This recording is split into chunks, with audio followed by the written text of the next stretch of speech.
Body of the girl जिसके मुंह में खून था, बच्ची का शरीर में कोई कपड़ा नहीं था, पैर दोनों राइट एंगल में मिला गया। कि जिनको सजा होती है उसकी व्यापक चर्चा हो, ताकि ऐसा पाप करने वालों को कोई डर पैदा हो कि फांसी पर लटकना पड़े।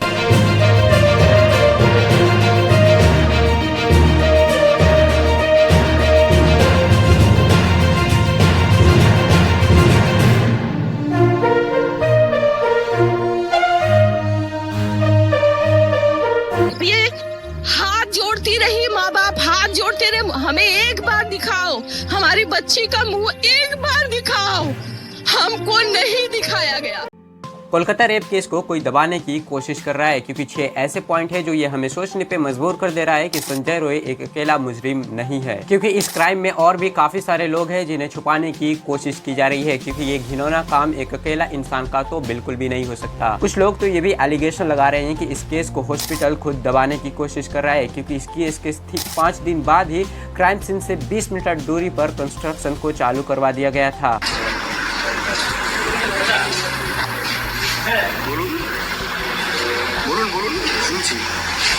आमतौर पे क्राइम सीन्स को पूरी तरीके से सील कर दिया जाता है, लेकिन इसे नहीं किया गया। उसके बदले यहाँ पे कंस्ट्रक्शन को चालू करवा दिया गया। अब हम बात करते हैं कि आखिर संजय रॉय को बचाने की कोशिश क्यों की जा रही है। कुछ लोग कह रहे हैं कि संजय रॉय किसी पॉलिटिकल पार्टी का मेंबर है, इसलिए उसे बचाने की कोशिश की जा रही है। इसलिए मैं वहाँ के पुलिस और सरकार से 6 सवाल करने वाला हूँ। 6 ऐसे सवाल जो हमें ये सोचने पर मजबूर कर देगा कि डेफिनेटली इस केस को कोई नहीं तो कोई दबाने की कोशिश कर रहा है। तो चलिए हर बार की तरह वीडियो को शुरू से शुरू करते हैं।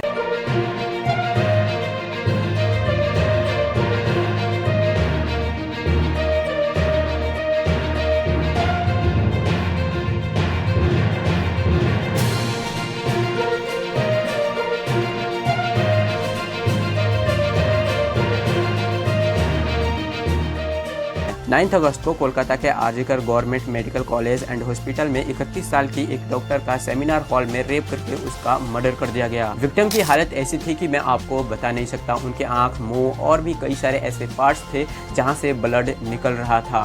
Dead body of the girl जिसके मुंह में खून था, शरीर में कोई कपड़ा नहीं था, पैर दोनों राइट एंगल में मिला गया। एक पाँव बेड के इस तरफ, एक पाँव बेड के इस तरफ मिला गया। जब तक पेल्विक गर्डल नहीं टूटता है, इस तरह 2 पाँव को नहीं चीरा जा सकता है। चश्मे को कूटा गया, जिसके वजह से आंखों से खून निकल गया। गले में गला दबाकर मारा गया। ये पूरा पोस्टमार्टम रिपोर्ट में वायरल हुआ है, आप लोग कृपया देखिए। I promise you that not a grain of the words I utter today is a lie. साथ ही साथ उनके बॉडी पे कोई भी कपड़ा नहीं था। जिस दिन यह हादसा हुआ उस दिन उस डॉक्टर को 36 घंटे की ड्यूटी लगी थी। वो 36 घंटे हॉस्पिटल में ही थी। उनको वहाँ पे खाना पीना, नहाना, सब कुछ उनको हॉस्पिटल के अंदर ही करना होता था। उस रात भी काम हो जाने के बाद विक्टिम और उसके 4 साथी खाना खाने के लिए सेमिनार हॉल में चले गए, जहाँ पे वो नीरज चोपड़ा की मैच देख रहे थे। रात के 3 बज चुके थे और सभी कोई अपना डिनर कर लेने के बाद अपनी ड्यूटी पे फिर से चले गए, लेकिन विक्टिम डॉक्टर नहीं गई। वो काम करने की वजह से थक चुकी थी, जिसके वजह से वो सेमिनार हॉल में ही थोड़ी देर के लिए सो गई। अब इसके बाद रिपोर्ट्स के मुताबिक करीब सुबह के 4 बजे संजय रॉय रूम में एंट्री करता है और उसके बाद उस डॉक्टर का रेप किया, फिर उसके बाद उसका मर्डर कर दिया। करीब 3 से 5 बजे के बीच में उनकी डेथ हो गई। करीब 7 बजे विक्टिम की बॉडी को देखा गया। सबसे पहले किसने देखा, अभी तक ये रिपोर्ट सामने नहीं आई है। विक्टिम की बॉडी 7:30 बजे तो मिली, लेकिन उनके पेरेंट्स को कब इन्फॉर्म किया गया, ठीक उसके 3 घंटे बाद, यानी कि 10:30 में उनके पेरेंट्स को इन्फॉर्म किया गया कि आपकी बेटी का डेथ हो चुका है। अब इसके बाद उनके पेरेंट्स वहाँ पे आए तो उनके पेरेंट्स को देखने तक की परमिशन नहीं दी गई। उनके पेरेंट्स को सेमिनार हॉल के बाहर ही फिर से 3 घंटे इंतजार करना पड़ा अपने ही बेटी को देखने के लिए। एक पेरेंट्स जिनकी बच्ची 31 इयर्स ओल्ड की ऐसी खत्म हो जाती है, उनको 3 घंटा खड़ा रखा। उनके पेरेंट्स वहाँ पे रिक्वेस्ट कर रहे थे, रो रहे थे, गिड़गिड़ा रहे थे कि प्लीज मेरी बेटी को एक बार देखने दो, लेकिन उनकी एक नहीं सुनी गई। उनके पेरेंट्स को उनकी बेटी से मिलने नहीं दिया गया। ये हाथ जोड़ती रही, माँ बाप हाथ जोड़ते रहे, हमें एक बार दिखाओ, हमारी बच्ची का मुंह एक बार दिखाओ, हमको नहीं दिखाया गया। 3 घंटे के बाद जब उनके पेरेंट्स अंदर गए तो उनकी बेटी ऐसी हालत में थी कि कोई भी पेरेंट्स अपनी बच्ची को इस हालत में नहीं देख सकता। ऐसा हालत था कि मैं आपको बता नहीं सकता। उनकी चश्मे टूटी हुई थी और उनके आंखों से खून बह रहा था। उनके कई सारे ऐसे पार्ट्स थे जहां से ब्लड निकल रहा था। Dead body of the girl जिसके मुंह में खून था, शरीर में कोई कपड़ा नहीं था, चश्मे को कूटा गया जिसके वजह से आंखों से खून निकल गया। बॉडी की ऐसी हालत थी कि उसे देखकर कोई भी ये बता सकता था कि पहले उसका रेप हुआ है, फिर उसके बाद उसका मर्डर। लेकिन हॉस्पिटल को ये सब कुछ भी नहीं दिख रहा था। हॉस्पिटल कह रहा था कि ये सुसाइड है। हॉस्पिटल तो इस केस को रातों रात रफा दफा करना चाहता था। और इसीलिए मेरा यहाँ पे पहला सवाल है कि आखिर हॉस्पिटल ने ये क्यों बताया कि ये सुसाइड केस है, जबकि वो जानते थे कि ये रेप का केस है। दूसरा, उनके पेरेंट्स को आखिर 3 घंटे तक क्यों वेट कराया गया अपने ही बच्ची से मिलने के लिए। इतना सारा कुछ होने के बाद हॉस्पिटल तो यही चाहता था कि इस केस को किसी तरह दबा दिया जाए और लोगों को कुछ भी इसके बारे में मालूम ना चले। लेकिन जब ये बात उन्हीं हॉस्पिटल के डॉक्टर्स को मालूम चला तो उन्होंने प्रोटेस्ट करने लगे।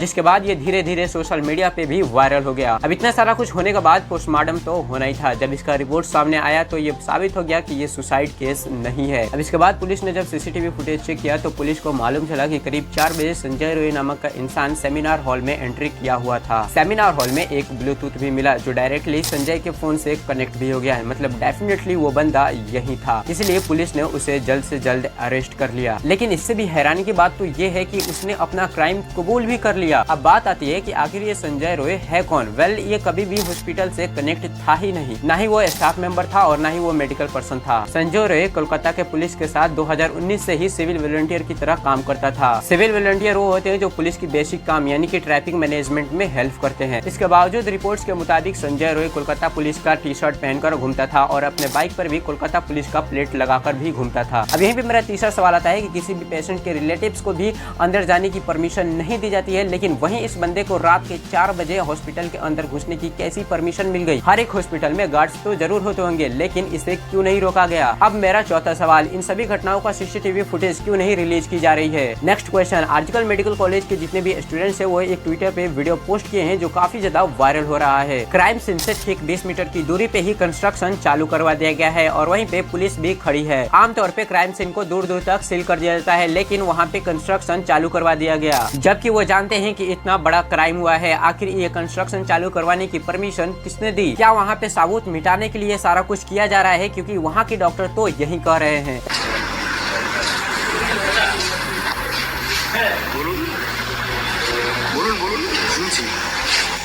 एक और बात, संजय रोय का ये कोई पहला केस नहीं है। इसके पहले भी एक फीमेल डॉक्टर ने मिसबिहेवियर का केस दर्ज किया हुआ था, लेकिन इस पर पुलिस ने क्या किया, कुछ भी नहीं। और इसी केस से ठीक एक और पहले केस हुआ था जिसमें एक औरत ने लाल बाजार पुलिस स्टेशन में जाकर कंप्लेंट की थी। उस औरत ने बताया कि ये मुझे फोन करके परेशान करता रहता है और मुझे ब्लैकमेल कर रहा है, लेकिन पुलिस भी इस पे कोई भी एक्शन नहीं लिया। एक और रिपोर्ट सामने आई हुई है जिसमें संजय की 4 शादी पहले ही हो चुकी है, जिसमें से 3 वाइफ उसको छोड़कर चली गई थी उसके बिहेवियर के चलते और चौथी की कैंसर की वजह से डेथ हो चुकी है। क्या यह बात हैरान कर देने वाली नहीं है, क्योंकि वही आदमी उसी हॉस्पिटल के अंदर उसी डॉक्टर के साथ पहले भी बदतमीजी कर चुका है और उसका हिस्ट्री भी कुछ खास नहीं है। इसके बावजूद भी पुलिस ने उसके ऊपर कोई भी एक्शन नहीं लिया। क्या पुलिस एक बड़े हादसा का इंतजार कर रही थी। अब यहीं पे मेरा छठा सवाल है कि पुलिस सब कुछ जान रही थी और उसका हिस्ट्री भी कुछ खास नहीं है, इसके बावजूद भी उसे सिविल वॉलंटियर कैसे बना दिया गया। ऐसे गवर्नमेंट पोस्ट के लिए क्या कोई बैकग्राउंड चेक नहीं होता है। इस पूरी कहानी में मुझे एक बात तो साफ साफ मालूम चल रही है कि इसमें किसी को बचाने की कोशिश की जा रही है। क्या संजय को बल्ली का बकरा बनाकर किसी को छुपाने की कोशिश की जा रही है, क्योंकि ये घिनौना काम किसी एक इंसान का तो बिल्कुल भी नहीं हो सकता। इसमें बहुत सारे लोग हैं जिन्हें पकड़ना अभी भी बाकी है और वो सरेआम ऐसे ही घूम रहे हैं। और जब कभी भी ऐसा केस होता है तो हमारे सोसाइटी के लोग ही विक्टिम पर दोष डालने लगते हैं। निर्भया वाला केस में मैक्सिमम लोगों का ये कहना था कि आखिर वो देर रात तक क्यों घूम रही थी, आखिर वो कैसे कपड़े पहनी थी, किस तरह बात कर रही थी। लेकिन इस केस में क्या, इस केस में तो वो अपना हॉस्पिटल में काम कर रही थी। असली प्रॉब्लम किसी के बाहर घूमने में नहीं नहीं है और न ही छोटे कपड़े पहनने में है। प्रॉब्लम है तो संजय रॉय जैसे लोगों में और हमारी सोच में। याद रखिएगा, जब भी आप किसी भी लड़की को इस तरह बोलते हैं तो संजय रॉय जैसे ना जाने कितने ऐसे क्रिमिनल्स को आप छूट दे देते हैं ऐसा क्राइम करने के लिए। और इससे भी तो ज्यादा शर्मिंदगी की बात तो यह है कि निर्भया वाला केस में 7 सालों के बाद मुजरिमों को सजा मिली। और मैं तो यही कहना चाहूंगा कि जब भी ऐसा कभी केस हो तो बिना सोचे समझे किसी भी लड़की पर ब्लेम मत डालिएगा और हर एक लड़की का इज्जत करिएगा, क्योंकि वो भी किसी की बहन है और आप भी किसी के भाई हैं। फिलहाल ये वीडियो अच्छा लगा हो तो वीडियो को लाइक करके चैनल को सब्सक्राइब जरूर करिएगा। तो मिलते हैं नेक्स्ट वीडियो में, तब तक के लिए अल्लाह हाफिज।